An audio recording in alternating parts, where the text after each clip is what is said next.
vocabulary အသစ်တွေကိုလေ့လာနေတာပဲနေတိုင်းလိုလေ့လာတယ်လေ့လာတာလည်းကြာနေပြီဒါပေမဲ့လေ့လာသမျှစလုံးတွေအကုန်လုံးကစာအုပ်ထဲမှာပဲခေါင်းထဲမှာမှတ်မိမနေဘူးအထူးသဖြင့် speaking လုပ်တဲ့အခါမှာထည့်ပြီးတော့မပြောပြဘူးမေ့နေတယ်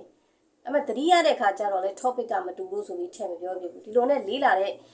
စလုံးသစ်တွေအကုန်လုံးကစာအုပ်ထဲမှာပဲဖြစ်နေတယ်ခေါင်းထဲမှာရှိနေဘူးထုတ်မသုံးပြဘူးအဲ့တော့ကိုယ့်ရဲ့အင်္ဂလိပ်စာ level ကတက်မလာဘူးလို့ခံစားရတယ်လေ့လာနေပေမဲ့မထူဘူးဒါဘာကြောင့်လဲဆိုလို့ရှိရင်ကိုလေးလာနေပြီမဲ့အဲ့ဒီလေးလာတဲ့စကားလုံးတွေကိုတကယ်တမ်း speaking မှာထည့်ပြီးတော့မသုံးနိုင်လို့ပေါ့နော်ဒီပြဿနာက learner တိုင်းမှာလို့ကြုံရတယ်အဲ့တော့ကိုကလည်းဒီပြဿနာကိုကြုံနေရတယ်ဆိုလို့ရှိရင်ဒီဗီဒီယိုလေးကိုအဆုံးထိကြည့်သွားပြီဒီဗီဒီယိုထဲမှာကိုလေးလာပြီးတဲ့ vocab တွေကို speaking practice လုပ်တဲ့အခါမှာတေချာပေါက်ထည့်သုံးနိုင်မယ်ဒီလမ်းကိုပြောပြပေးမယ်အဲ့တော့ဒီနည်းကိုမပြောခင်မှာပထမဆုံး vocabulary လေးလာတာနီးလေးပေါ့နော် sharing လုပ်ပေးခြင်းနဲ့ဘလို့လေ့လာရမယ်ဆိုလို့ရှိရင်ဒီလိုမျိုး level ခွဲထားတဲ့ vocabulary in use စာအုပ်တွေနဲ့လေ့လာပါ elementary intermediate advanced ဆိုပြီးတော့ level လိုက်ခွဲပြီးထားတယ်ကိုနဲ့တင့်တော်မဲ့ level စာအုပ်ကိုရွေးချယ်ပြီးတော့လေ့လာပါဘာကြောင့်ဒီစာအုပ်တွေနဲ့လေ့လာတင်တာလဲဆိုရင်စာအုပ်တစ်အုပ်မှာ vocabulary တွေတော်တော်ဆုံးပါတယ်သူ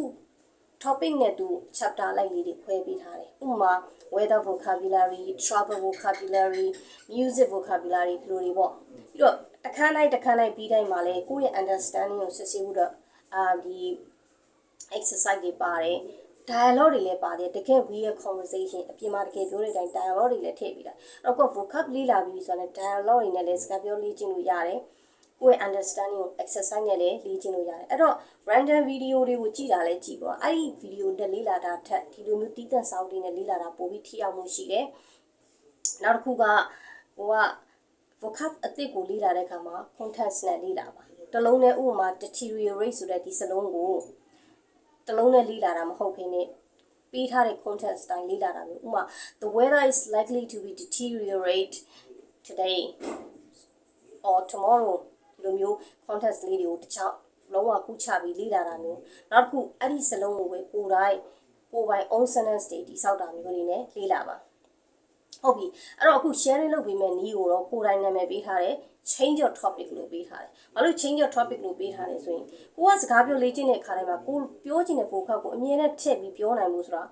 မလွယ်ဘူးအဲ့တော့ကိုယ်တိုင်ပြောနေကြစကားကိုပြောင်းမှာပဲရမယ်အဲ့တော့ Discord marker လေးတွေကိုသုံးပြီးတော့မှကိုက topic ကိုပြောင်းမယ် by the way တို့ anyway တို့သုံးဥပမာကိုက speaking app တစ်ခုမှာလေ့ကျင့်နေတယ်စကားပြောလေ့ကျင့်နေတယ်တစ်ဖက် speaking ဖာလာတယ်ဥပမာ episode app ပဲထားပါတော့ဒီ app ကတော်တော်များများလည်းသုံးကြတယ်အရင်လည်းအဆင်ပြေတယ်အဲ့တော့ speaking ကပါနာတယောက်နဲ့ကို9မိနစ်ပဲကြာတာပေါ့နော်9မိနစ်ပြီးတာနဲ့ speaking ပါနာအသစ်ပြောင်းတယ်ဆိုတော့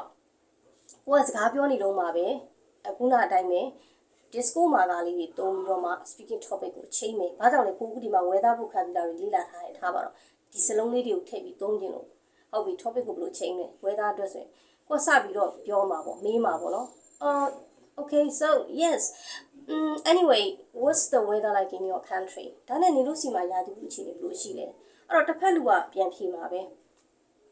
ငါဒါကြီးမပြောချင်ဘူးတော့မပြောဘူးလေအဲ့တော့ပြန်ဖြေမယ်သူတို့မှာရာသီဥတုအခြေအနေဘယ်လိုရှိလဲပြီးတာနဲ့ကိုရီးရဲ့ရာသီဥတုရောဘယ်လိုလဲလို့ तू ကပြန်မေးမှာပဲအဲ့ဒီချိန်ကျတော့ကိုကဒီ vocab ကိုသုံးဖို့အခွင့်အရေးရသွားပြီ You know weather has been crazy these days we just had a day with big fall in the morning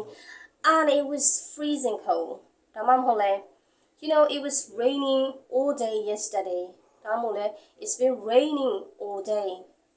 ဒါမှမဟုတ်ဘူးဆိုလဲကိုပြောချင်တာပြောလို့ရတာပဲ You know that is a blazing sunshine often Wala tuပြန်ပြီးလို့ရသေးတယ်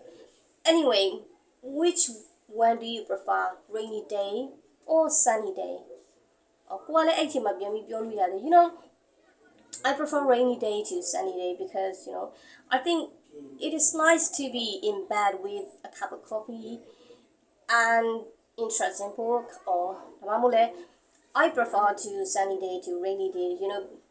it's really nice to be on the beach when the sun is shining we can soak up the sunshine or we can do outdoor activities or something like that so the vocab တွေကိုမူတည်ပြီးတော့ကိုတိုင်းလဲစကားမပြောခင်မှာစနက်လေးတိဆောက်ပြီးလေ့ကျင့်ထားလို့ရတယ်ဒါမှမဟုတ်လဲ speaking partner နဲ့တွေ့မှာပဲကိုရောက်တဲ့ຢာလေးတွေပြောမယ်ဆိုတော့ ဘလို့ပဲဖြစ်ဒီမှာပေးထားတဲ့ vocab တွေကိုသုံးဖြစ်သွားပြီဒီလိုနီးနဲ့ကတော်တော်လေးအဆင်ပြေတယ်အရှာလည်းဟိုအရင်တော့ဆိုလို့ရှိရင် vocab တွေလေ့လာတာမှာစောင့်ပြီးပြည့်နေတာ speaking လုပ်ပြီးဆိုရင်မထွက်လာအောင်စိတ်တက်ကြတယ်အဲ့တော့ကိုယ်တိုင်းပဲစဉ်းစားလိုက်တယ်ဟုတ်ပြီငါဒီလိုလေးတော့ချိန်ကြီးလိုက်မယ်ဆိုပြီးတော့ချိန်လိုက်တဲ့ခါမှာတစ်ဖက်လူကလည်းလိုက်ပြောလာတယ်အဲ့တော့ကိုကလေးလာတဲ့ခါမှာ vocab ကိုတီးတန့်တစ်ခါလေးလာကိုတိုင်းလည်း speaking practice ကိုတစ်ဖက်ပါနာနဲ့မလုပ်ခင်မှာလေ့ကျင့်ပေါ့နော်အဲ့တွေကိုလည်းလေ့ကျင့် exercise တွေကိုလည်းလေ့ကျင့်ကိုတိုင်း own sentence တွေလည်းတည်ဆောက်မယ်ပြီးလို့ရှိရင် context မှာလည်း context အတိုင်းလည်းလေ့လာမယ်ပေါ့ပြီးပြီဆိုရင်တော့တေချာပေါက်ဟိုအချိန်ရအောင်ငါဒီလေ့လာပြီးသား vocab ကိုငါလုံးဝ speaking practice မှာထည့်ပြောမယ်အဲ့တော့ဒီ vocab တစ်ခုကိုပေါ့ဥဒါ weather vocabulary ပေါ့ဒါကိုတစ်ချိန်နဲ့လေ့ကျင့်လိုက်လို့တော့လည်းမပြီးဘူးပေါ့နော်ကိုက4-5ချိန်လောက်ကိုဒီလိုမျိုး speaking partner နဲ့ပြောမယ်အကြောင်းအရာကို sentence လေးတိစောက်ပြီးတော့ပြောမယ်ဆိုရင်ခေါင်းထဲကိုတော်တော်ရောက်တယ်အဲ့တော့နောက်ပိုင်းဆိုပြောနေကြဖြစ်သွားအောင်ဆိုတော့ဒီနီလန်ကတော်တော်လေးအဆင်ပြေတယ်ကိုယ်တိုင်သုံးနေတဲ့နီလန်ဖြစ်တဲ့အတွက်ဒါကို sharing လုပ်ပေးတာဖြစ်တယ်အဲ့တော့ဒီနီလန်းလေးကိုလိုက်လုပ်ကြည့်ပါတကယ်တဲ့အကျိုးရှိတာကိုတွေ့ရလိမ့်မယ်တကယ်အသုံးဝင်တယ်လို့ထင်နေလို့ရှိရင်ဒီဗီဒီယိုလေးကိုလည်းကိုလိုပဲလေ့လာနေတဲ့ learners တွေကို sharing လုပ်ပေးပါ Well that's it this is all for today and I really hope you learn something new from this video and if you like the video don't forget to like comment and share it with your friends and okay I'm going to see you in my next video